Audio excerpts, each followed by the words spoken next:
So now that the Scarlet and Violet era is finally over, we can kind of go ahead and look back at the aftermath of that era. It brought back a lot of collectors. Supply on the market kind of just disappeared. Well, not on the market, supply on the shelves kind of disappeared. And the biggest thing that happened is a lot of these cards' value, Pokemon and value, went through the roof. But as collectors, I mean, if you're in it for the money, fantastic. But as collectors, getting some of these cards might be a little bit difficult. And whenever we're talking about the top 25 of like cards by value, and what I would say the collectors poll top 25, the CP25, let's call it that, there will be a lot of differences. So today we're just going to go ahead and talk about the top 25 cards. Of course, we'll go ahead and do some honorable mentions. And, you know, this is all speculation, or this is all biased by me, right? But if you guys have any input, please go ahead and drop a comment.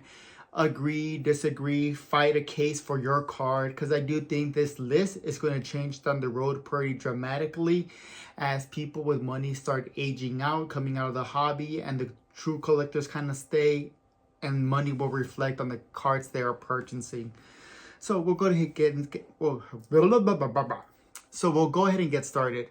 And this list is brought to you by Gorilla TCG. It's just like an online presence on Instagram, and mostly I like it because they just kind of do all the heavy work for you. But so let's go ahead and start breaking down this list. Starting off with the honorable mentions, we're looking at any cards outside the top 25, so from 26 till 60. If we go back to their list, the top 60 other cards right now, the only things that kind of really do stand out for me is the Blood Moon Ursaluna and Raging Bolt. Personally, I do feel like they should be higher on the list. More the Raging Bolt. The Blood Moon Ursaluna did get 2 cards during the Scarlet and Violet era, and Raging Bolt. But overall, Raging Bolt for the fact that it's a new Pokemon introduced in Scarlet and Violet. We also got on spot number 47 and 53. Those are going to be... Oh, and 57. Those are going to be your classics, as well as 51 and 60. But these are going to be your 151 generation Pokemon. One thing, as people stay in this hobby, they'll see that 151 has sticking power. Why? Well, it's because millennials mostly control the market and they love Gen 1. Anyone who really loves Pokemon from the start really only knows Gen 1. So it makes sense. So seeing Squirtle, Bulbasaur, Eevee, Ghastly, and then a hyper rare full art Mewtwo, I'm kind of not surprised. But still, on this part, I do believe the Blood Moon Ursaluna and the Raging Bolt should probably be higher. Whenever we start looking at spot 31 to 45, this is where things kind of do get it a little bit more interesting. So from here, cards that I think that are extremely underrated. Cerulege on 31 definitely needs to be higher on the list. I think almost a 25 mention. We also have, this is one of my personal favorites, but we got Dragapult's Jerky. And why I say it's one of my favorites, it's you got the Dragapult evolution line complete. That you can get it as a full illustration rare, like full art cards here. And then it's also getting the 2 prior evolutions by the same artist in Ascending Heroes. So I think that's really going to help Dragapult's value down the road, especially since it's an SAR. On the list, on 38 and 39, honestly, it's just, I'm not surprised. We got Venusaur and Blastoise, but Blastoise is extremely underrated. Just Blastoise doesn't get a lot of love. But for the Scarlet and Violet era, I will tell you this. I think the Blastoise from 151 should be worth more than the Charizard of 151. It has better art. It doesn't come out as illustrated nearly as much as Charizard. For collectors, if you're trying to do like a Blastoise set or Master set, it's going to be easier for you to get just the Blastoise cards than the Charizard cards. But that's what I think. If we look at 41, there we go. We do have a Charizard already on the list. But finishing in the last row, another Raging Bolt. Honestly, better. It's hard. There's 2 Raging Bolt cards in the Scarlet and Violet era. And I do believe the previous one is slightly better. But that's just my personal opinion. I mean, you guys can go ahead and pick it out. Just argue or comment which Raging Bolt you think is better. And lastly but not least, on 45, honestly, is Zapdos. Zapdos, the SAR Zapdos on 151, pretty low on the list at 45. I honestly would think it would be higher. But outside from this, there's really nothing else. Now we're going ahead and talk about spots 26 to 30 before we get before we start to the top 25. So Team Rocket's Moltres, the Gardevoir from the Fate set, and then Latias. Oh, we got an Eevee. So I mean, these are pretty high cards. I think the only one that's kind of a disadvantage, and it's right now, it's Clefairy.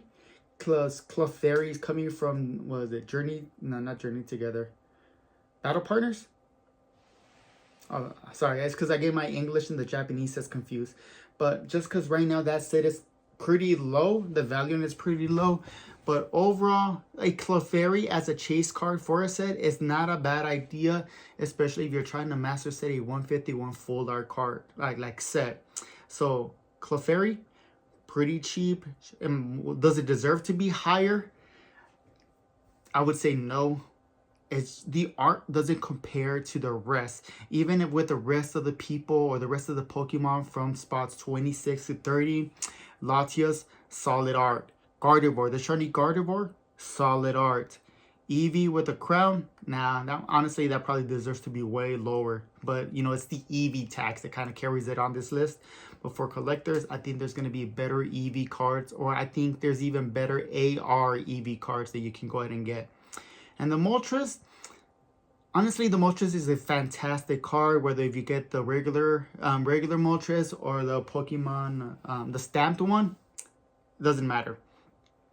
So now starting from spot 16 to 25, the biggest thing that's going to pop out, and I think this is one of the big discrepancies in the Scarlet and Violet era, is that for a lot of people who say they don't like the crown, the most valuable cards, or even in the top 25, have Terra crowns. And right here, you got the evolutions, you know, Espeon, Glaceon, Vaporeon, Flareon, and Jolteon, all in the top 25, and every single one of them has a crown. So if people are saying they don't like the crowns, but these cards are going for these prices, like what matters more? Is it the fact that it's an Eevee? Or is it the fact that the crowns are there, so the value is a little bit lower? Like, they're not higher on the money side list. But, like, honestly, right here, the Seismitoad from Shinji Kanda. We're also talking about Roaring Skies, Ho-Oh, like Zekrom, and Reshiram. I'll be honest, I believe all these deserve to be higher, probably in the top 15. They're fantastic art. Whenever we're looking at the art pieces, they look amazing. They really do.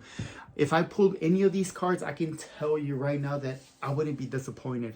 I think overall, not too bad. The evolutions are way too high. But these cards are get carried by the art. I think that's what really matters to collectors. But I mean, I could be wrong, right?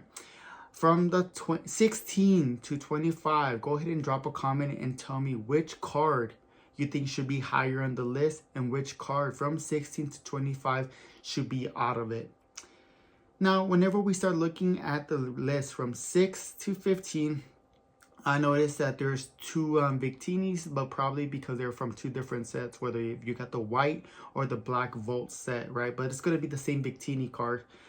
But anyways, from 6 to 15, now we have Reshiram, Terra Crown Sylveon, Greninja, Pikachu, Leafeon, Shiny Fates, Shiny Charizard with the Terra Crown, Magikarp, Charizard, and Cynthia's Garchomp. What now? What do I think is too high on this list? I think the Leafeon is honestly a little bit too high. I think some of the cards deserve to be higher on the list than Leafeon.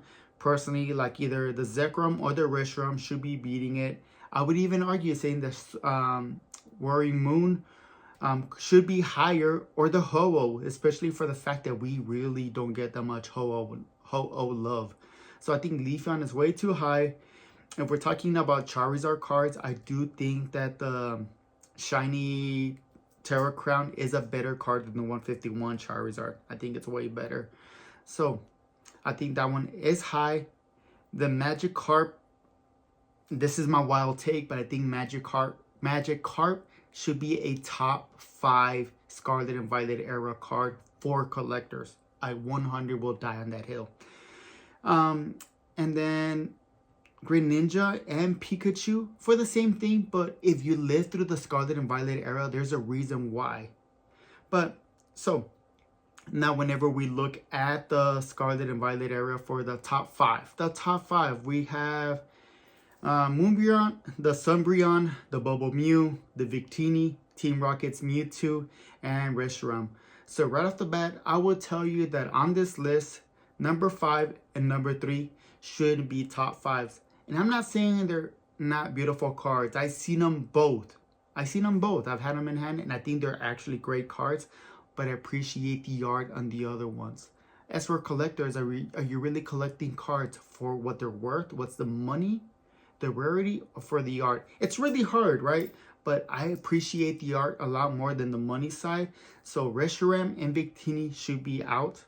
And my hottest take is same thing. The Sunbreon shouldn't be a top 25 card. The only reason why it's high on the list because of the value is because Prismatic Evolution was nearly impossible to rip. I hadn't even ripped one pack of Prismatic Evolutions at all whatsoever. But I mean, I understand the price of the packs were high. Getting a God pack was an amazing feeling, but I still don't think that Moonbreon should be the highest ones. Now, personally, if we're talking about my top 5, I do think that the Bubble Mew should be the number 1.